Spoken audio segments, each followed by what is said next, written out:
இன்னொன்று பார்த்தோம்னா, இவருடைய அண்ணாமலையுடைய வளர்ச்சியை ஏத்துக்க முடியல. நேத்து அரசியலுக்கு இன்னைக்கு இத்தனை லட்சம் மக்களை, இத்தனை கோடி மக்களை தன் பக்கம் ஈர்த்திருக்காருங்கிற ஒரு வைத்தறிச்சல் வேற. அதுவும் கண்டிப்பாக நிறைய பேருக்கு இருக்கு.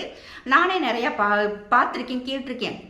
நேற்று இவ்வளோ தூரம் வளர்ச்சி அடைஞ்சிட்டானேன்னு சொல்லிட்டு அவர்கிட்ட அண்ணாமலை அவர்கிட்ட உண்மை இருக்குது, நேர்மை இருக்குது, மனித நேயம் இருக்குது, மக்களுக்காக பேசக்கூடிய வாய்ஸ் இருக்குது அவர்கிட்ட. ஆனால் கல்யாணராமன் எப்போ பார்த்தாலும் யாராவது ஒருத்தரை டார்கெட் பண்ணிக்கிட்டு பெரிய என்னமோ ஹிந்துத்துவவாதி, எந்த ஹிந்துத்துவவாதி இஸ்லாமியர்களும் கிறிஸ்தவர்களும் இழிவாக பேசியிருக்காங்க. இந்த ஆளை தவிர எத்தனையோ ஹிந்துத்துவவாதிகள் அந்த இந்து முன்னிலையில் இருக்காங்க.